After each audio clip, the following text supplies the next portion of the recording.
गांव की चौपाल हो या सोशल मीडिया का अड्डा, शहर का कोई पार्क हो या बस में सफर करते लोग या फिर ऑफिस की कैंटीन का टेबल, हर तरफ एक ही चर्चा आम है कि चुनाव कौन जीतेगा कौन हारेगा।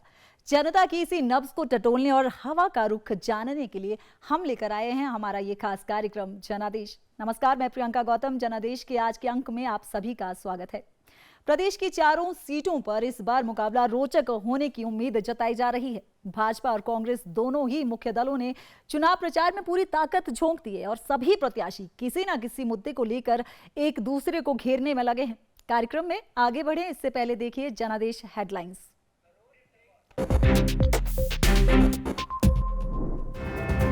लोकसभा चुनाव और विधानसभा उपचुनाव के लिए प्रदेश में आज से शुरू हुआ नामांकन का दौर। 14 मई तक चलेंगे नामांकन। 17 मई नामांकन वापसी की आखिरी तारीख। कांग्रेस प्रत्याशी आनंद शर्मा ने चंबा में की चुनावी रैली। मुख्यमंत्री सुखविंदर सिंह सुक्खू और कांग्रेस प्रत्याशी विक्रमादित्य सिंह ने कुल्लू जिला के आनी और शमशी में किया चुनाव प्रचार। भाजपा प्रत्याशी कंगना रनौत ने सिराज विधानसभा क्षेत्र के छतरी और गाढ़ा गुशैनी में की जनसभा। नेता प्रतिपक्ष जयराम ठाकुर ने की कंगना के पक्ष में वोट की अपील। हमीरपुर से भाजपा प्रत्याशी व केंद्रीय मंत्री अनुराग ठाकुर ने ऊना जिला के गगरेट मंडल के पन्ना प्रमुख सम्मेलन में लिया भाग। सम्मेलन में कांग्रेस पर जमकर साधा निशाना। और भाजपा प्रत्याशी सुरेश कश्यप ने नाहन के सतीवाला में पन्ना प्रमुख सम्मेलन में लिया भाग। राजस्थान की उप मुख्यमंत्री राजकुमारी दिया ने सुरेश कश्यप के पक्ष में किया चुनाव प्रचार। नामांकन का दौर शुरू हो चुका है, लेकिन दूसरी तरफ प्रचार का सिलसिला भी जारी है। अनुराग ठाकुर ने आज जहां गगरेट के ब्रह्मपुर में चुनावी प्रचार किया, तो वहीं मुख्यमंत्री सुखविंदर सिंह सुक्खू ने आज रामपुर के नीरत में चुनावी जनसभा को संबोधित किया। अनुराग ठाकुर हमीरपुर से भाजपा के प्रत्याशी हैं और उन्होंने ब्रह्मपुर में आयोजित पन्ना प्रमुख सम्मेलन में आज शिरकत की। इस दौरान उन्होंने एक बार फिर कांग्रेस पार्टी पर जुबानी हमला बोला और कांग्रेस पर विदेशी ताकतों का हिमायती होने का भी आरोप लगाया। उधर मुख्यमंत्री सुखविंदर सिंह सुक्खू ने रामपुर में कांग्रेस प्रत्याशी विक्रमादित्य सिंह के समर्थन में प्रचार किया। नामांकन का दौर शुरू होते ही दोनों ही पक्ष एक दूसरे पर लगातार प्रहार कर रहे हैं। इस बीच प्रदेश की हॉट सीट मानी जा रही मंडी सीट पर कंगना रनौत और विक्रमादित्य सिंह के बीच की जुबानी जंग और भी ज्यादा तेज हो गई है। वोट की चोट से वोट जिहाद वालों को नस्तनाबूद कर दो। जो लोग वोट जिहाद का नारा देते हैं, उनका साथ पाकिस्तान से जिहाद करने वाले साथ देते हैं। ये किसके हाथ के साथ? विदेशी ताकतों का हाथ है। ये देश के सामने आ गया है। ये देश विरोधी ताकतें आज विपक्ष के माध्यम से ये जाति धर्म का दांव खेलकर भी नरेंद्र मोदी जी के खिलाफ वोट जिहाद की बात करते हैं। भारतीय जनता पार्टी के खिलाफ वोट जिहाद की बात करते हैं। मैं देश की जनता को कहता हूं, ऐसी वोट की चोट दो कि वोट जिहाद वालों के हौसले पस्त हो जाए। प्रोजेक्ट से देने को मना किया है, हमने उसको चैलेंज किया। लाडा आपको देने को मना किया, हमने उसको चैलेंज किया। और मैं पावर मिनिस्टर से दिल्ली में भी मिला। अब हमारी लड़ाई कोर्ट में भी है और मैंने कहा कि अगर ये हमको उसमें हिस्सेदारी नहीं देते तो हिमाचल प्रदेश सरकार इसको टेक ओवर कर सकती है। इतना भी उन्होंने काम किया, क्योंकि इसमें हमको मिल ही कुछ नहीं रहा। और यहाँ आके तो मैं ये पा रहा हूँ कि ये दे ही कुछ नहीं रहे। अब जो पोल्यूशन का दायरा है, जैसे भेड़ बकरी, उसकी कोई सीमा थोड़ी है। हवा कहाँ लेकर खींच कर ले जाएगी। उन्होंने कहते कि इंदिरा गांधी हमारी पहली राष्ट्रपति थी और जवाहरलाल नेहरू जब 22 साल जेल में थे। तो इस तरह के जो राजू बाबू है, ये सिर्फ एक कार्टून कैरेक्टर हो सकते हैं। ये देश के कोई नेता या प्रधानमंत्री नहीं हो सकते और देश की जनता इनको जवाब देगी। परिवारवाद की दीमक से यहाँ तक तो पहुँच गए हैं, लेकिन इसके आगे अब जनता जनार्दन है। जनता इन्हें इनका स्थान दिखाएगी। और दोस्तों, हमारे तपस्वी, हमारे त्यागी, हमारे योगी मोदी जी को हम 4 की 4 सीटें देंगे और 90% हम वोटिंग यहाँ पे करेंगे। ये चुनाव एक ऐसा चुनाव है जिसमें जो चुनाव प्रचार है उसका स्तर अब तक का जो हमारे लोकतंत्र का इतिहास रहा है उसको अगर हम देखें और उसके साथ तुलना करें तो हम अपने निम्नतम स्तर के ऊपर जो है वो पहुंच चुका है। मंडी संसदीय क्षेत्र से इस बार भाजपा और कांग्रेस की तरफ से युवा चेहरों को चुनावी मैदान में उतारा गया है, जहां एक तरफ भाजपा की प्रत्याशी कंगना रनौत अपनी जीत को लेकर आश्वस्त नजर आ रही हैं, तो वहीं कांग्रेस के कैबिनेट मंत्री व युवा नेता विक्रमादित्य सिंह चुनावी रण में उतरकर लगातार प्रचार में जुटे हुए हैं। लेकिन इस सीट का चुनावी गणित क्या कहता है, आइए देखते हैं इस रिपोर्ट में।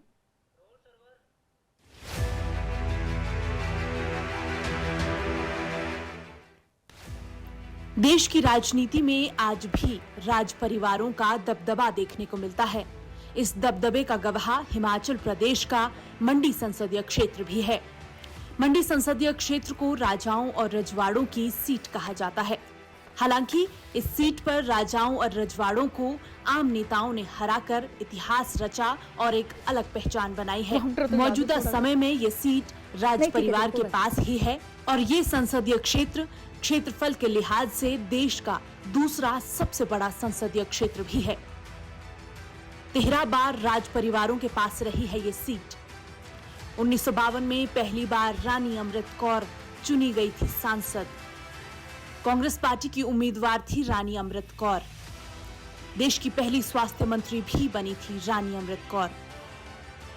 गौरतलब है कि 1952 में जब पहली बार देश में लोकसभा के आम चुनाव हुए तो इस सीट से 2 सांसद चुने गए थे। 1971 में पहली बार रामपुर बुशहर रियासत के राजा वीरभद्र सिंह को कांग्रेस पार्टी ने मंडी सीट से टिकट दिया। वीरभद्र मात्र 27 साल की उम्र में राजनीतिक पारी की शुरुआत कर चुके थे, जिसके बाद वे कई बार सांसद और 6 बार प्रदेश के मुख्यमंत्री भी रहे। अब तक मंडी सीट पर हुए 17 चुनाव और 2 उपचुनाव। 13 बार राज परिवारों के सदस्यों ने की जीत हासिल। 6 बार आम नेताओं को भी मिला मौका। वहीं साल 2019 में सांसद राम स्वरूप शर्मा का देहांत हो गया और जब यहां उपचुनाव करवाए गए तो लोगों ने कांग्रेस की प्रतिभा सिंह को एक बार फिर अपना सांसद चुना। वहीं इस बार राज परिवार की साख को कायम रखते हुए कांग्रेस पार्टी ने प्रतिभा सिंह के बेटे और मौजूदा मंत्री विक्रमादित्य सिंह पर चुनावी दांव खेला है। इस बार अभिनेत्री कंगना रनौत है भाजपा की प्रत्याशी। विक्रमादित्य सिंह को कांग्रेस ने दिया है टिकट। युवा नेताओं के चुनावी रण में उतरने से मंडी बनी हॉट सीट। इस बार विक्रमादित्य सिंह व भाजपा प्रत्याशी अभिनेत्री कंगना रनौत के चुनावी रण में आने से ये हॉट सीट बन गई है। गौरतलब है कि मंडी संसदीय क्षेत्र के तहत आने वाली 17 विधानसभा क्षेत्रों में से वर्तमान में 12 विधानसभा क्षेत्रों पर भाजपा का कब्जा है। ऐसे में विक्रमादित्य सिंह के लिए जीत की राह आसान नहीं होगी। वहीं नेता प्रतिपक्ष भी पुरजोर तरीके से भाजपा प्रत्याशी कंगना रनौत के पक्ष में चुनावी रण में जुटे हुए हैं। उनके लिए भी कंगना की जीत सुनिश्चित करना उनकी साख का सवाल है। DD news Shimla.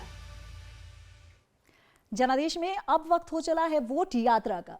एक ऐसी यात्रा जिसमें हम टटोलते हैं मतदाताओं के मन की बात, समझने की कोशिश करते हैं मतदाताओं का राजनीतिक रुझान। और वोट यात्रा में आज हमारी टीम पहुंची है मंडी के पंडोह क्षेत्र, जहां आम मतदाताओं से हमने जानने की कोशिश की उनके मुद्दों के बारे में और साथ ही अपने चुनावी उम्मीदवारों से उनकी उम्मीदों के बारे में भी।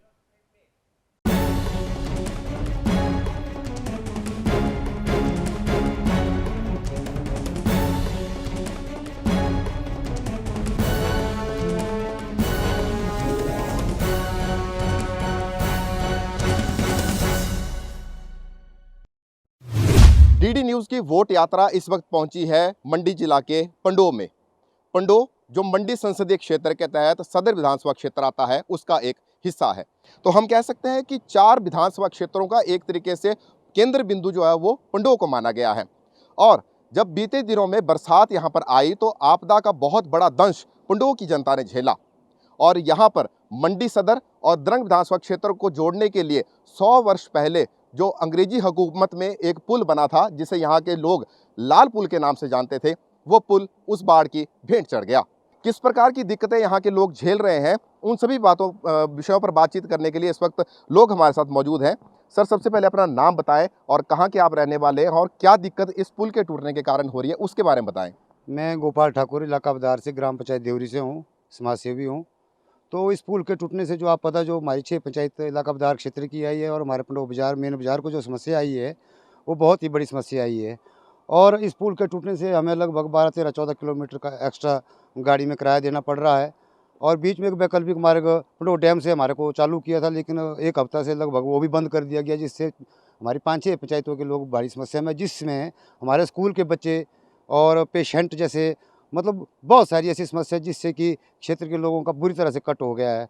इस तो मेरा सरकार से तो ये निवेदन है, अभी आने वाले समय में अभी देख रहे हैं आप चुनाव आए हैं, मैं तो हैरान हूँ कि नेता लोग भी किस मुद्दे को लेकर इस इलाके में वोट मांगने आएंगे। हमने तो पहले भी केंद्रीय मंत्री भी यहाँ आए, हिमाचल प्रदेश के मंत्री, मुख्यमंत्री सब यहाँ आए, लेकिन सभी लोग यहाँ से सेल्फी लेके चले गए। यहाँ की समस्या का समाधान आज तक किसी ने कोई भी नहीं किया। एक झूला नाम मात्र का यहाँ पास में लगा के रखा है, ये झूला मात्र 6 दिन तक चला हुआ है। इसके ऊपर एक अनसेसरी खर्च किया गया जिसको कहते हैं, इसके ऊपर तो 6 दिन भी नहीं चला ये झूला, ये फील्ड पड़ा हुआ है और लोगों को कैंची मोड़ जा करके वहाँ से होकर के पंडो बाजार पहुँचना पड़ता। जैसे कि मैंने आज ही एक गाड़ी यहाँ से भेजी, आज से पहले वही अल्टो हमारी 300 में जाती थी, आज वैकल्पिक मार्ग बंद होने के बाद आज जो 600 रुपये उसी टैक्सी का किराया दिया। इतनी समस्या लोगों को आ गई है।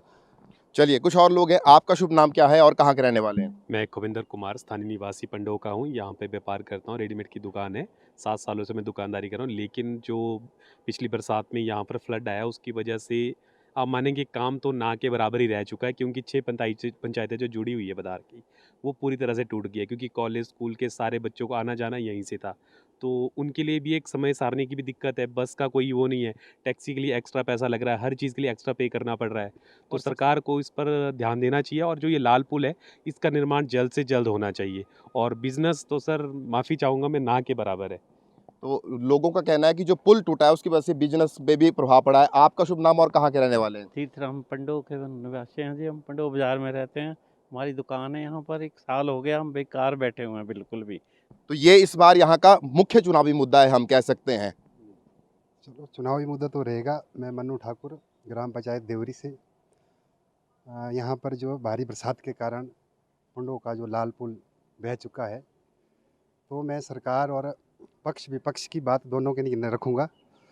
मैं चाहता हूँ कि पक्ष विपक्ष एक होकर के इस पुल का जल्द से जल्द कार्य शुरू किया जाए। कितनी दिक्कतें आ रही हैं? मेरा नाम तरुण धवन, मैं यहाँ पंडो बाजार का स्थायी निवासी हूँ। मैं यहाँ पे लोगों को इतनी दिक्कत आ रही है, कोई बुजुर्ग बेचारे जिसने पहले यहाँ आना होता था वो 2-4 मिनट 10 मिनट में पुल के क्रॉस करके आ जाता, जिसे अब 10 किलोमीटर राउंड फेर करके आना पड़ता है। और कई बच्चे जो स्कूल जाने वाले छोटे छोटे पहाड़ इलाके से आते थे, वो यहाँ से पैदल चले जाते थे, उनको बहुत ज़्यादा दिक्कत आ रही है। और हमारे व्यापारी भाइयों को तो इतनी दिक्कत है कि सारा दिन फ्री बैठते हैं, कोई आ नहीं रहा, जा नहीं रहा, इसलिए बहुत दिक्कत आ रही है। हम प्रशासन से यही मांग करते हैं कि इस लाल पुल का जो है हमें जल्दी से जल्दी जो है हमारा निवारण किया जाए और इसको बनाया जाए, अतिशीघ्र बनाया जाए। पुल के टूटने से इतना ज़्यादा फर्क पड़ गया, जैसे हम यहाँ से घूम के जितना आते हैं, जितना यहाँ पे पहुँचते ना, अगर यहाँ से पुल से होके जाते तो हम सीधा घर में पहुँच जाते थे इतनी देर में। 2023 में 100 वर्षों के बाद जो एक भयंकर आपदा हिमाचल प्रदेश में आई, उस आपदा में ये पुल जो है वो पूरी तरीके से टूट गया। अब यहाँ के लोगों का कहना है कि नेता आए, आश्वासन दिया, लेकिन धरातल पर काम कोई नहीं हुआ। और इनकी यही मांग है, चाहे पक्ष है चाहे विपक्ष है, राजनीति से हटकर इन लोगों की बात को सुना जाए और यहाँ पर जो है वो पुल का निर्माण जल्द से जल्द किया जाए। डीडी न्यूज़ के लिए मंडी से वीरेंद्र भारद्वाज।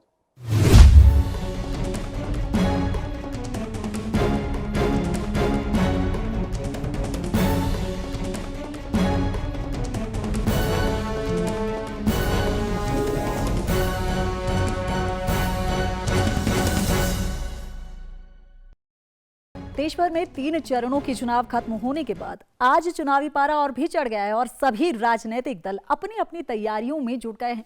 हिमाचल में भी आज से नामांकन प्रक्रिया शुरू हो गई है।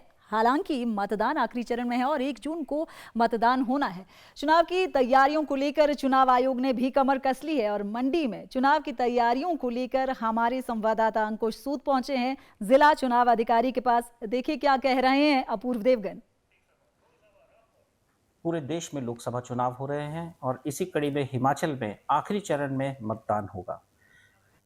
चुनावों को लेकर मंडी संसदीय क्षेत्र में क्या तैयारियां चल रही हैं, आइए बात करते हैं अपूर्व देवगन जो यहाँ के चुनाव अधिकारी हैं मंडी संसदीय क्षेत्र के, इनसे जानते हैं। अपूर्व देवगन जी, आपका दूरदर्शन में स्वागत है। सबसे पहले हम आपसे आंकड़े जानना चाहेंगे कि मंडी संसदीय क्षेत्र में कितने वोटर्स हैं, उसमें मेल फीमेल कितने हैं, और किस तरह इस चुनाव को करवाने के लिए आपने कितने मतदान केंद्र बनाए हैं? मंडी पार्लियामेंट्री कॉन्स्टिट्यूएंसी क्षेत्रफल के हिसाब से काफ़ी बड़ी पार्लियामेंट्री कॉन्स्टिट्यूएंसी है। देश में सबसे बड़ी पार्लियामेंट्री कॉन्स्टिट्यूएंसीज़ में से एक है। यहाँ पे 6 ज़िलों के हिस्से आते हैं और इन 6 ज़िलों में अगर हम देखें, हमारे 34 हमने AROs नियुक्त किए हुए हैं जो इस चुनाव को कराएंगे। इस समय जो हमने लास्ट वोटर अपडेशन किया है, जो अभी फाइनलाइजेशन जिसकी हो रही है, 13.6 लाख वोटर मंडी पार्लियामेंट्री कॉन्स्टिट्यूएंसी में है, जिसमें मेल वोटर्स 6.77 लाख है और 6.86 लाख फीमेल वोटर्स हैं। और अगर हम सर्विस वोटर्स की बात करें, लगभग 13,000 सर्विस वोटर्स हैं इस पूरे पार्लियामेंट्री कॉन्स्टिट्यूएंसी में। इन सारे वोटर्स को केटर करने के लिए और लास्ट माइल जो दूर दराज क्षेत्रों में भी वोटर्स रह रहे हैं, उन सबके नज़दीक पोलिंग बूथ्स को लाने के लिए लगभग 2000 जो वर्तमान में जो नंबर है हमारा 2213 पोलिंग स्टेशंस का स्थापित किया गया है। इन पोलिंग स्टेशंस के माध्यम से ये पोलिंग कराई जाएगी। इसमें आप जैसे आपको पता है कि काफ़ी हाइट पे भी पोलिंग स्टेशंस है, तो कई हमारे ऐसे पोलिंग स्टेशंस हैं जो दूर दराज क्षेत्र में, कई शैडो एरियाज़ में भी हैं जहाँ पे कम्युनिकेशन थोड़ा दुर्लभ होता है। ऐसे 98 पोलिंग स्टेशंस हैं जहाँ पे स्पेशल मीन्स ऑफ कम्युनिकेशन स्थापित किए जा रहे हैं इस चुनाव के दौरान। और साथ में अगर हम क्रिटिकल पोलिंग स्टेशंस की बात करें जो चुनाव आयोग की परिभाषा में आते हैं, यहाँ पे वोटिंग ज़्यादा हुई है या जो अन्य फैक्टर्स रहते हैं, वो 29 हैं नंबर में। साथ में इस बार चुनाव कराने के लिए हम ECI के डायरेक्शंस के हिसाब से विमेन मैनेज पोलिंग स्टेशंस भी कर रहे हैं। मॉडल पोलिंग स्टेशंस भी पूरे कॉन्स्टिट्यूएंसी में स्थापित किए जा रहे हैं और साथ में PWD द्वारा भी कई polling stations, PWD specially abled जो हमारे कर्मचारी अधिकारी हैं, उनके द्वारा भी मैनेज होंगे कई पोलिंग स्टेशंस। साथ में मंडी में एक खास प्रयास ये भी किया जा रहा है कि हम ग्रीन पोलिंग स्टेशंस भी स्थापित करें। ये ऐसे पोलिंग स्टेशंस होंगे जो एनवायरमेंटली कॉन्शियस रहेंगे, ऐसे स्टेप्स अडॉप्ट करेंगे ताकि एनवायरमेंटली कॉन्शियस होते हुए वोटिंग वहाँ पे कराई जाए। जी, आपने बताया हमें आंकड़ों में कि 13,000 जो हैं वो सर्विस वोटर्स हैं और इसके लिए चुनाव आयोग ने पहली बार सुविधा केंद्र स्थापित करने की बात कही है। इनमें क्या खासियत रहेगी और इनके लिए जो एक रिहर्सल आप करवा रहे हैं, किस तरह केंद्र बनेंगे और कब ये रिहर्सल है मंडी संसदीय क्षेत्र में? ये जो वोटर फैसिलिटेशन सेंटर्स हैं, ये उन सर्विस वोटर्स के लिए है जो ऑन फील्ड यहाँ पे जो ड्यूटी कर रहे हैं। इसमें वे वाले सर्विस वोटर्स नहीं आते जो ETPBS कैटेगरी में आते हैं। वो सर्विस वोटर्स हैं जो आर्म फोर्सेस के दूर दराज सर्विस कर रहे होते हैं। उनको electronically transmitted postal ballot system से उनको वोटिंग करना होता है। परंतु जो यहाँ पे हैं, जैसे पुलिस के कर्मचारी अधिकारी हैं, आर्म फोर्सेस के हैं या अन्य विभागों के भी हैं, इन सर्विस वोटर्स के लिए वोटर फैसिलिटेशन सेंटर स्थापित किए जा रहे हैं और ये उनके लिए भी हैं जो चुनावी ड्यूटी पे पोलिंग पर्सनल रहेंगे, अधिकारी रहेंगे, प्रिजाइडिंग ऑफिसर, पोलिंग ऑफिसर्स। ये इनके लिए हर ARO द्वारा एक सेकेंड रिहर्सल जब अभी होगा 23-24 मई को, एक तब वोटर फैसिलिटेशन सेंटर स्थापित किया जाएगा और एक बार 29 से 31 मई तक स्थापित किया जाएगा सारे असेंबली सेगमेंट्स में। 17 असेंबली सेगमेंट्स जो मंडी पार्लियामेंट्री कॉन्स्टिट्यूएंसी के हैं। स्पेशल पोलिंग बूथ वहाँ पे लगाया जाएगा, एक वहाँ पे अधिकारी रहेंगे ARO जिनकी निगरानी में वो पोलिंग होगी और वो इसलिए कि वो भी अपना वोट टाइमली एक्सरसाइज कर सकें। और इस प्रकार से हमारी ये अपेक्षा रहेगी कि जितने भी सर्विस वोटर्स हैं जो पोस्टल बैलेट के माध्यम से अपना वोट एक्सरसाइज करने वाले हैं, वे समय रहते अपना वोट एक्सरसाइज कर लें। जी, एक हम इसमें जानना चाहेंगे, अगर हम सुरक्षा की बात करें तो इसमें कितने पुलिस के सुरक्षा बल और बाहरी राज्यों से आप कितना मंडी संसदीय क्षेत्र में तैनाती कराई है? जैसा आप जानते हैं कि इस दौरान खासकर पोलिंग के समय और पोलिंग के बाद जब तक काउंटिंग नहीं हो जाती, तो हमारा बहुत ध्यान रहता है कि EVMs की सुरक्षा को लेके और पोलिंग प्रोसेस में लॉ एंड ऑर्डर की व्यवस्था बनी रहे। उस हिसाब से ना ही हमारे पास जो पुलिस बल तैनात है, हमें बटालियन से भी फोर्स आएगी और साथ में हमें सेंट्रल आर्म पुलिस फोर्सेस से भी जवान यहाँ पे तैनात किए जाएंगे राज्य सरकार और चुनाव आयोग द्वारा, जो कि राज्य के भीतर से नहीं बाहर से भी आएंगे। इसमें हम ये भी ध्यान देते हैं कि जो हमारे पोल्ड स्ट्रॉन्ग रूम्स हैं वहाँ पे 3 कॉर्डन सिक्योरिटी पोल्ड ईवीएम को लेके जाए और इसके लिए जो जितने बल की ज़रूरत है वो तैनात किया जा रहा है। संसदीय क्षेत्र के चुनाव अधिकारी अपूर्व देवगन से विशेष बातचीत, जिसमें उन्होंने बताया कि किस तरह चुनाव आयोग के निर्देशानुसार यहाँ काम किया जा रहा है चुनाव को शांतिपूर्ण और सफलतापूर्वक खत्म करवाने के लिए। दूरदर्शन समाचार के लिए मंडी से अंकुश सूद। और अब जनादेश के इस पड़ाव में हम आपके लिए लाए हैं हिंदुस्तान के चुनावी इतिहास से कुछ ऐसे किस्से जो राजनीति की दुनिया में हमेशा के लिए अमर हो गए। पहले आम चुनाव से लेकर मौजूदा चुनावी दौर तक हम आपको दिखा रहे हैं भारतीय निर्वाचन प्रणाली से जुड़े कुछ दिलचस्प किस्से। जनादेश में ये रहा आज का चुनावी किस्सा। 1947 में भारत आजाद हुआ और उसके ठीक 3 साल बाद 1951 और 52 में भारत में पहले आम चुनाव अनाउंस हुए, फर्स्ट जनरल इलेक्शंस। इस वक्त एज लिमिट जो वोट करने की थी वो थी 21 इयर्स यानी कि 21 साल। लेकिन इसके बावजूद भी 1951-52 के पहले आम चुनावों में निर्वाचन आयोग के सामने 2 बड़ी चुनौतियां थी, मेजर चैलेंजेस थे। पहला ये कि भारत की 80 से 85% तक की आबादी उस वक्त ना पढ़ना जानती थी ना ही लिखना जानती थी। ऐसे में वोटिंग लिस्ट तैयार करना, मतदाताओं की सूची तैयार करना, कैंडिडेट्स को चुनाव चिन्ह अलॉट करना, ये काफी ज्यादा मुश्किल था। वोटिंग लिस्ट तैयार करना एक बड़ी प्रॉब्लम थी। दरअसल उस वक्त की महिलाएं रूढ़िवादी दौर से गुजर रही थी। उस वक्त की औरतें जब खुद का नाम बताती थी तो वो खुद का नाम नहीं बताती थी, बल्कि किसी के पति या फिर किसी की मां के तौर पे बताती थी। ऐसे में जब चुनाव आयोग ने पहली वोटर लिस्ट तैयार की तो उसमें करीब 28 लाख महिला वोटर्स का नाम पहली ही लिस्ट में काटना पड़ गया। पहले आम चुनावों में करीब 17 करोड़ 60 लाख वोटर्स थे और 2.25 लाख के करीब पोलिंग बूथ बनाए गए थे। पहले आम चुनावों में लोकसभा के साथ साथ विधानसभा चुनाव भी करवाए जाने थे, जिसकी वजह से भारत के पहले चुनाव करवाना एक बेहद मुश्किल चुनौती बन गया था। लेकिन इसके बावजूद भी भारतीय निर्वाचन आयोग ने ये मुश्किल काम करके दिखाया। और अब आखिर में आपको दिखाते हैं सुरों से सजी हुई वोट अपील। मताधिकार हम सबका सबसे मजबूत अधिकार है, सबसे मजबूत हथियार है, इसलिए अपने मत का इस्तेमाल करें, अपने वोट का इस्तेमाल जरूर कीजिए और एक सशक्त राष्ट्र के निर्माण में अपनी भागीदारी सुनिश्चित कीजिए। आज मुझको है मेरे देश ने पुकारा,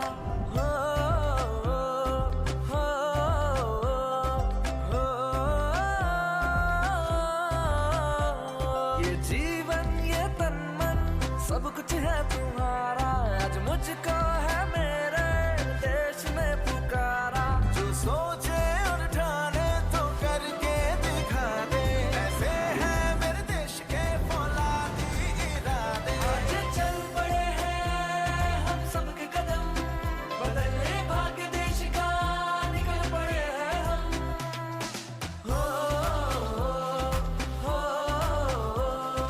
बनेगा देश महान कश्मीर से कन्याकुमारी है, सब अपने यहाँ पे कोई बेगाना नहीं। हम तो यहाँ पे सब देश के दीवाने, तो हमसे कोई टकराना नहीं। आवाज यही, अधिकार यही, आजादी का पुरस्कार यही, लोकतंत्र का पहले संस्कार यही, संस्कार यही। अपनी यारी की खाओ कसम, करेंगे अपना पहला वोट देश के लिए हम। मतदान हमारा अधिकार है जो देश को आगे ले जाए, बनानी ऐसी सरकार है। लोकतंत्र का आधार कोई भी वोट ना जाए बेकार, इसलिए वोट करें वफादारी से और चयन करें समझदारी से। जनादेश में फिलहाल इतना ही। प्रदेश की ताजा चुनावी गतिविधियों के साथ फिर मुलाकात होगी। दीजिए इजाजत, नमस्कार।